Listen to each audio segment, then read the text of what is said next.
Good morning, colleagues. Today we're going to discuss something which is very important uh, in our practice, which is the ICD-10 coding system. I'm sure we are all aware that when we claim, we use certain codes for each and every diagnosis that we make. And also, Rumbigen testify that when they reject claims, they sometimes reject a claim based on an incorrect code for a diagnosis. So it is very important that we know how these codes are generated and used. So this particular training lecture series will be like, there will be many more, at least 3. Me and my colleague, Dr. Zambezi, will take you through those.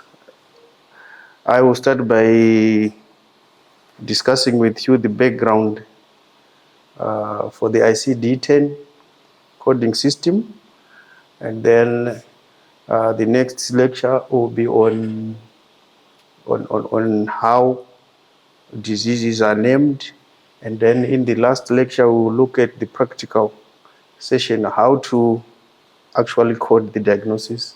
I mean, how to actually select a code for a particular diagnosis. So in that lecture, we'll actually be doing practical. Yeah. So we are going to discuss the what is ICD-10, why is it used, and the how part at the end. Today, I am going to discuss about the what. What is it? And the why. Is it being used? Are we together? Now, what is ICD-10? The letters ICD stands for International Classification of Diseases, and the 10 stands for the 10th revision. So it basically means that there were other revisions before this one. And we are currently using the ICD-10 version at the moment. So the International Classification of Disease, what is it? It is the world standard tool used in capturing morbidity and mortality data, organizes and codes health information that is used for statistics and epidemiology, healthcare management, allocation of resources, monitoring and evaluation, research, primary care, prevention and treatment. It helps to provide a picture of the general health situation in a country or in a certain population. Now, the transition of diagnosis into codes using codes that were internationally agreed upon to represent diseases, conditions, and external causes of injury and poisoning. For example, so when we diagnose asthma, when we look into the ICD-10 coding system, it will be J45.9. So when you claim, you are required to input that code, isn't it? Yes, so J45.9 represents asthma. The other example is B54 will represent malaria unspecified. Okay, so there are circumstances whereby you pick a diagnosis and put a wrong code. For example, you say B54, then in the section of where you write the diagnosis, you write asthma. That claim will be rejected. Okay, and when the report comes, when the remittance report comes, say wrong code. Okay, so it's very important that we know what we are doing and we know how these codes are generated. There are other diagnoses which we know and codes, which we know that they can't be applied to a certain gender. Okay, for example, let's say you have got a female patient and the diagnosis is testicular cancer. Okay, so once you write a code there, that code is specific for that diagnosis, and you cannot, you are not allowed, and you cannot interchange. The reason why these were developed is so that there is uniformity, and it's easy for all countries to speak with one language. When they go for international conferences, when they are reporting for diseases, everyone will know that J45.9, they are talking about asthma. Okay, B54 is unspecified malaria. Okay, instead of saying, producing charts which has got lots of names and words, unspecified or unspecific asthma, you just say J45, and it's easy to tabulate, easy to form graphs, and easy to report, isn't it? Okay. All right, so this is what I was talking about. Coding assists record retrieval for research or study purposes. It also assists in production of statistics. Code numbers are designed to facilitate easy data processing manually, mechanically, or electronically. Numbers are much easier to sort, group, and count rather than words. It's clear, isn't it? What is the purpose of ICD-10? Or rather ICD, International Classification of Diseases? What is its purpose? It promotes international comparability in the collection, classification, processing, and presentation of morbidity and mortality statistics. Within the healthcare industry worldwide, providers, coders, IT experts, insurance providers, our group of AFOS group, government agencies, and others use ICD codes to properly note diseases on health records, track epidemiological trends, and to assist in medical reimbursement decisions.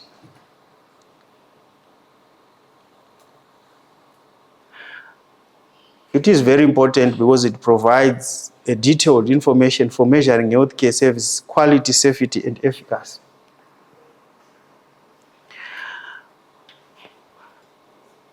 Potential, we will improve the outcome of the measurements,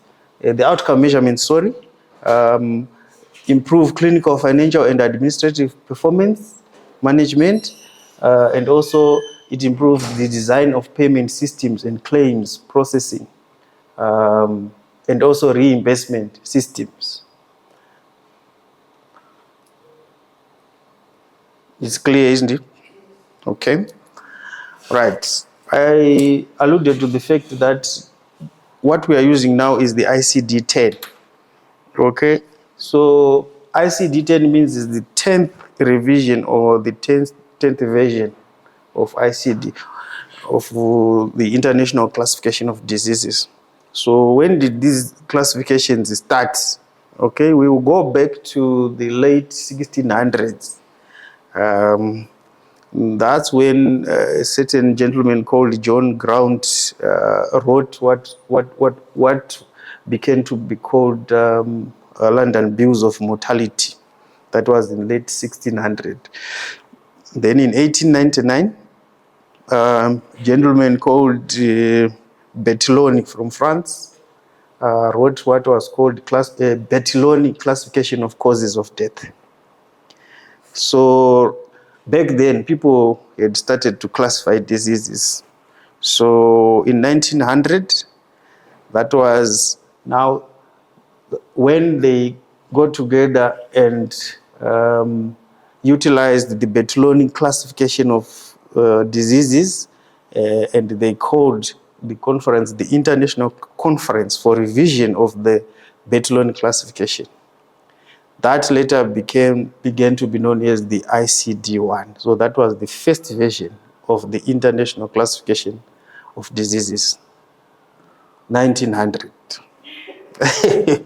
That's a long time ago, isn't it?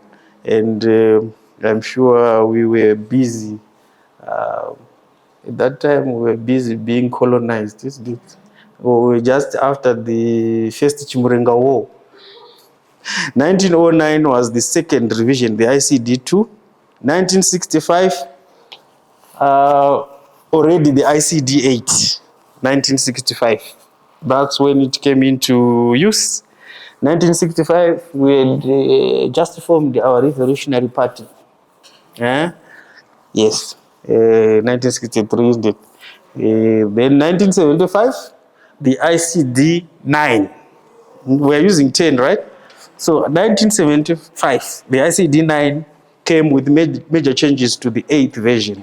Okay, for example, there were changes like introduction of the 50-digit classification of certain diseases to allow specific coding, then optional classification of morphology of neoplasm simply means cancers, which are the M codes, and then there is a dual classification of certain diseases, which is called the dagger and asterisk. We'll see when we will be doing the practical course lecture, what the dagger and asterisk, they are diagnoses which come with a dagger and asterisk. Okay, for example, if we say tuberculous meningitis, okay, there are two classifications there. You can go to tuberculosis and you get a code for that. You can go to meningitis, you can get a code for that. So when you say tuberculous meningitis, you have got two codes, two diseases, okay? You can get so there will be a dagger on tuberculosis and asterisk on meningitis. It places emphasis, the dagger and asterisk system places emphasis on the cause of the asterisk places emphasis on a certain aspect, then the dagger also on another aspect, on the condition cause, or rather the condition of which we are discussing. So in 1989, that's when the ICD-10 was introduced. Most of you were not born. Yes. Yes, you guys were not born. Some of us were in primary school. Yes. 1989. Okay.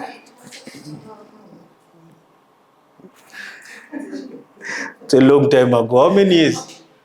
More than 30. So what we are saying is this thing has been there for a long time.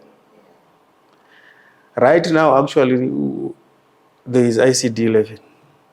Some countries have now moved to ICD-11. And we are busy trying to understand ICD-10. Okay? So it has been there for a long time. Initially, when it was introduced in the 2000s, that's where it was adopted by Zimbabwe. The Ministry of Health, the government agencies are the ones which started training people to start to use the ICD-10 to coding the diagnosis. Those who are working in hospitals would know that when you write a diagnosis, the records will go to the registry department. What they will be doing is looking through those notes which we write as doctors and coding each and every diagnosis for every patient. Okay? So that's where people we started being trained now how to code. So up to now, 25 years later, some people still don't know. It is still not well appreciated by everyone in the health system, especially the private side. That's why AFOS came in to train the private people so that they appreciate what is ICD-10 coding system. So very soon, ICD-11 will be rolled out. It's actually started in 2018, ICD-11. The major difference between these versions is that certain diagnosis may not appear in certain versions. For example, the ICD-10, which we are using, this one, does not have COVID. It wasn't there when it was started. You understand? So ICD-11 will have other things. For example, like things like, for example, now we are much into technology, isn't it? Games and all that. Okay, gaming disorders is a diagnosis will now appear. Okay, because now people are being addicted to phones, games, all that. It will appear as a diagnosis in the ICD-11. Okay, so these are some of the differences between the versions of the ICD diagnosis systems. Now, I've picked the ICD-9 and ICD-10 versions to just compare the two. Okay, we are using ICD-10. Now, ICD-9, there are 2 volumes. It was strictly manual, so you would use your books. When you have a diagnosis, you go in there, get the code. Very laborious, isn't it? Then 17 chapters, 1,003 digit categories. If you go to ICD-10, 3 volumes. Okay, I've got a picture of the books. Okay, right. Look at those books. The top one is the volume 1. Second, the smallest one, volume 2. The third one is the medium-sized one. So there are 3 volumes for ICD-10. Okay, and we are going to distribute those ones, and we are going to study those ones. Yes. So 3 volumes, manual and electronic. Okay, then there are 22 chapters in ICD-10. 2,600 3-digit categories as compared to 1,000. More specific coding than any other previous revisions in the ICD-10. Right, except codes E and V, the codes are numeric, which means the numbers. 1, 2, 3, 4, 5, 6, 7. Then for the ICD-10, the codes are alphanumeric, it means they are numbers and then letters. Okay, so for example, there's B, 5 and 4. That's a mixture of numbers and letters, alphanumeric, isn't it? So B54, you know it's unspecified malaria. So if you write B54 with any other diagnosis, it's wrong. They will reject it. J45.4, you are dealing with asthma. New diseases discovered after ICD-9 adoption are not covered in ICD-9, but they are covered in ICD-10. For example, now AIDS came into, because AIDS started in the 80s, 90s, isn't it? So it couldn't be in ICD-9, but it's now in ICD-10. Okay? Before AIDS was called AIDS, it was called other diagnoses like human T-cell leukemia, what, isn't it? But now as a diagnosis, and also Ebola, they are now incorporated into ICD-10. The volumes for ICD-10, volume 1 is a tabular list of diseases and conditions in code order. Very big book like this. The volume 2 provides instructions on how to use volume 1 and volume 2. Volume 3. And the volume 3 is the index of diseases and conditions in alphabetical order. So you go to the volume 3, get the index, then you go to volume 2, then you get the code.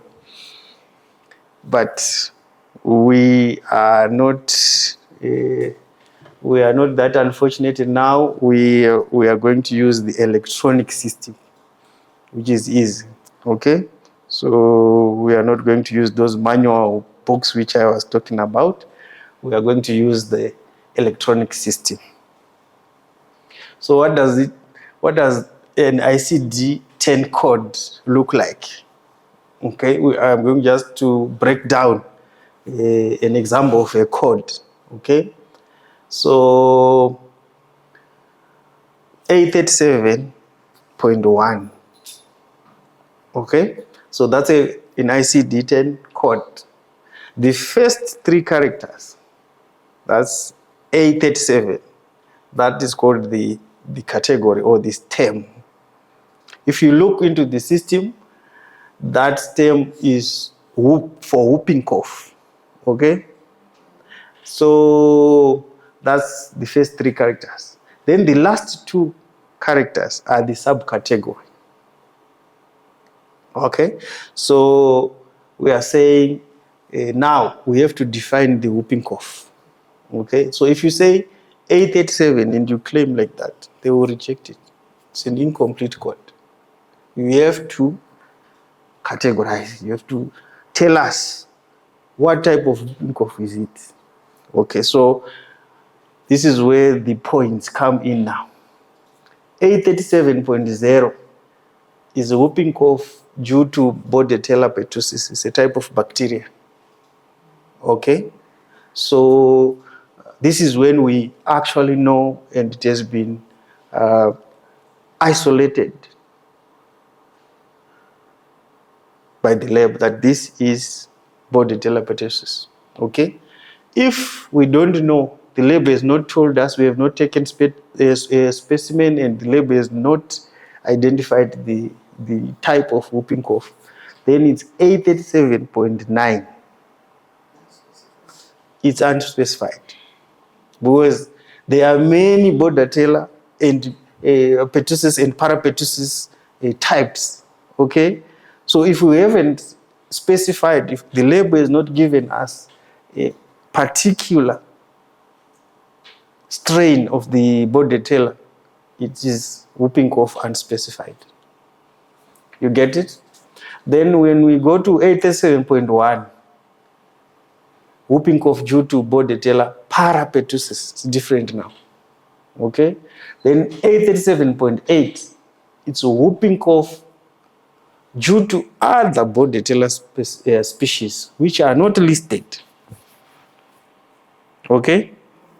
You know that they are Bordetella pertussis, Bordetella species, but they are not listed. So this is how we come up with the subcategory. Okay? Now, like I said, if you write A37, it's an incomplete code. They will reject it until you, so that you put the subcategory, you actually specify it's, for example, whooping cough due to Bordetella pertussis 837.0 or whooping cough which is unspecified 837.9. Now, there are other codes without subcategories. Okay, if you go into the system, for example, unspecified malaria is straight B54. Everybody in the world will know that we are talking about unspecified malaria. Okay, we are saying you have not done the microscopy to see whether it's a falciparum, a Plasmodium falciparum malaria, or is it Plasmodium ovale, or all other types of malaria. Okay, so this one is just unspecified. You diagnose that it's malaria, but it's unspecified. So, notably, category stem codes should not be used as complete codes without subcategory codes. So those who have been doing this for a long time will know. Those guys who deal with the claims, probably CMAS and other medical aids, they will know. If you write 887.7, she's talking about whooping cough. It's wrong. It's wrong. It's not complete. They will reject it. Okay? So, yes. So does this also apply in my diagnosis? I just say headache, like the code for headache? Yes. So you're saying if we just say headache, I matter? Yes. You have to, is it tension? Is it sinus? So there should be a subcategory. Okay. Yes. So what I wanted to say is, in our system, we are the ones who see the patient first. We diagnose. So it's easy because when I diagnose the patient in the consultation, I pick the right diagnosis, and the subcategory must come out right from there. But now, in the words, now let's say we use the manual system in the word, okay, and I write something which is not clear to you guys. What you're supposed to do is to come back to me and say, what is this diagnosis, okay? So that when you go in the system, you can actually pick the right code.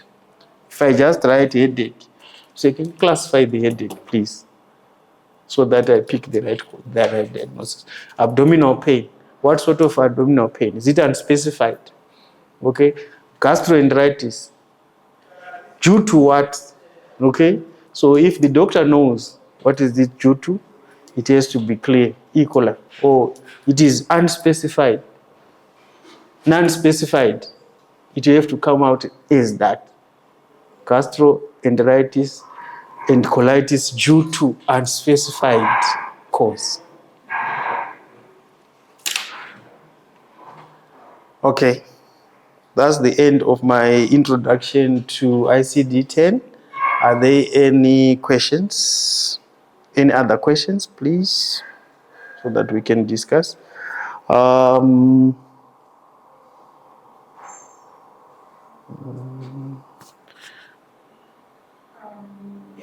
thank you so much, Joe. I think the last part, you were catching to that Okay. it also specify. We are talking of the primary diagnosis and Okay, yes. the Yes. disorder.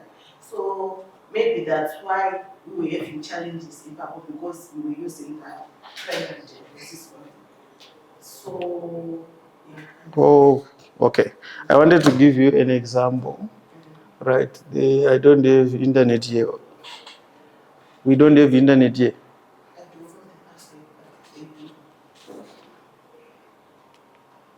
Do you know the passwords? Let me try to hotspot with my phone. Right. Just if you look at my, can you clearly see? If you look at my screen there, I had written whooping cough. Okay, on top there. But headache is written as R51, but it's just it has to be defined or subcategorized. Okay, so headache has got many codes there. F45.4 persistent somatoform pain disorder, psychogenic headache, other headache syndromes, tension type headache, cluster headache syndrome, all those.